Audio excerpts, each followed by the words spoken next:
At this point in the story, I tell of my life experience with the Bearton Strict and Particular Baptists, and it is a digression from the story told so far in Converted on LSD.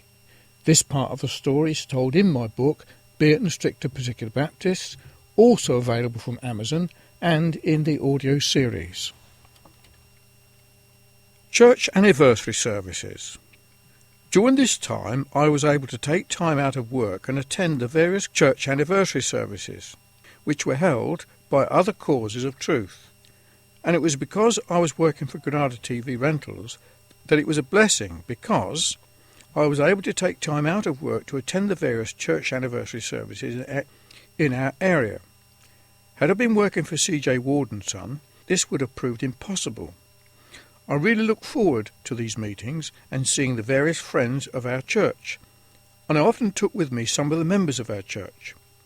These churches that we visited were Linslade, Presswood, Barton le Clay, Wadston Hill and Keach's Chapel in Winslow. We also had our own anniversary services, and visitors from the different churches in our area and from afar came to our meetings.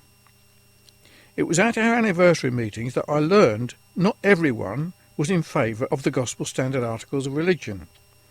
In particular, Mr. Dix, Sr., expressed it, and his wife, the parents of Kenneth Dix, the pastor of Dunstable Baptist Church, opposed the article and some of the ways of Gospel Standard Baptists. I felt uneasy about hearing such things, but kept them to myself. Linslade Gospel Standard Baptist Church was another church near us at Bearton. This is where Mr. Collier was the pastor. During this time, Mr. Alan Benning informed me, and from time to time we were able to visit them.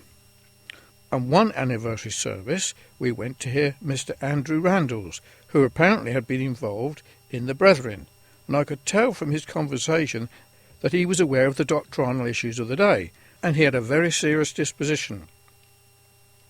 Another favourite anniversary was the Wadston Hill Chapel, when Mr. James Hill was the preacher. This was a Gospel Standard cause and was founded as a particular Baptist church in 1752. Wadston Hill Strict and Particular Baptist Chapel is where we heard Mr. Hill, the pastor of Luton Ebenezer Church, preach, and Mr. Collier. I used to take Bertha and Ruth Ellis with me, and Alan Benning and Grace Knight, to these meetings. I remember these meetings with fondness. At that time, on one occasion each year, an anniversary meeting was held at the Keach's Chapel, the oldest place of nonconformist worship in England, and Dr. Ian Paisley was the preacher. I attended this meeting for a number of years afterwards, and was greatly blessed, and heard Mr. Collier from Linslade and Mr. Ramsbottom from Luton preach at these meetings. Here's Keach's Chapel. Presswood Gospel Standard cause. Here is another of the local churches that we attended on their anniversary services. It was the Presswood Strict and Particular Baptist Church. It was at the Presswood Strict and Particular Baptist Church that I first heard Mr. Spurling Tyler preach. Barton le Clay was another Strict and Particular Baptist church we attended. This was where I took Bertha and Ruth Ellis, and I heard Stanley Delves, and on another occasion to hear Jesse Delves preach. During this time I met John Snuggs from Eaton Bray, who had come to work in Aylesbury. He came to our weeknight prayer meeting at Bearton, and he introduced me to some of the friends who had attended the young people's meeting that was held once a month at the Bethesda Strict Baptist Old People's Home in Luton. Mr. Ramsbottom would give a talk or lecture on a Saturday evening, and after we were invited to the Bethesda Rest Home in Harpenden, where we were given refreshments and able to meet and talk to other people from the various churches in the district. I found these meetings very helpful to meet other Christians.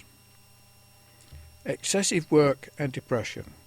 At this time I was working for Granada TV Rentals, and within a few months had been promoted to workshop manager. I thoroughly enjoyed the job, but found I spent more and more time thinking about work than anything else. I was taken up with my work. The things of God paled.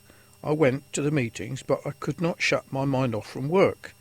I soon realised I was not a good manager, and found myself doing all the work myself. I worked long hours and on my days off. Although I got the job done, and we were the best branch in the district, it was all at my expense. After several months of this excessive work, I began to find I could not cope with the stress the job demanded, and went through horrifying doubts of agony and fear of not being able to cope. I began to think I was experiencing flashbacks from the bad LSD trip. This time, however, it was in the cold light of day, with no LSD, etc. I was so ill, I wanted the ground to open up and swallow me, thinking this would remove me from the pain that I was going through. I cried out to God, but the heavens were as brass. My manager, Tony Burnham, was not a Christian, had noticed a change in me, as at one time, when I began to work there, I continued my habit of reading during my lunchtime break, and he noticed me reading John Calvin's book on Daniel. Due to my excessive workload, I forsook my devotions and worked all the hours I could. One afternoon, whilst working on the garage roof at Mount Street, I cracked up and realised I could not cope any more. I couldn't make decisions. I could not think straight. Every problem was too much to face. I ended up resigning from the service manager's job and became a normal technician. This ended in me feeling a failure. One afternoon, whilst working on the garage roof at Mount Street, I cracked up, and depression set in that lasted 3 years. It was during this time I learned about the Christian life could be very painful, which caused me to seek deliverance and to rely totally upon God, the God of all grace. I found myself feeling very lonely and wondered if ever I would find a wife and marry. I found the hymns and preaching at the Beaton Stricter Particular Baptist Church very helpful. In particular, one hymn was by John Newton, and I recall it was most helpful. John Newton's hymn. I asked the Lord that I might grow in faith and love and every grace, might more his salvation know, and seek more earnestly his face. 'Twas he who taught me thus to pray, and he, I trust, has answered prayer, but it has been in such a way as almost drove me to despair. I hoped that in some favoured hour at once he'd answered my request, and by his love's constraining power subdue my sins and give me rest. Instead of this, he made me feel the hidden evils of my heart, and let the angry powers of hell assault my soul in every part. Yea, more with his own hand he seemed intent to aggravate my woe, crossed all my fair designs I schemed, blasted my goods and laid me low. Lord, why is this? I trembled, cried. Wilt thou pursue thy worm to death? 'Tis in this way, the Lord replied, I answer prayer for grace and faith. These inward trials I employ, from self and pride to set thee free, and break thy schemes of earthly joy, that thou mayst find thy all in me.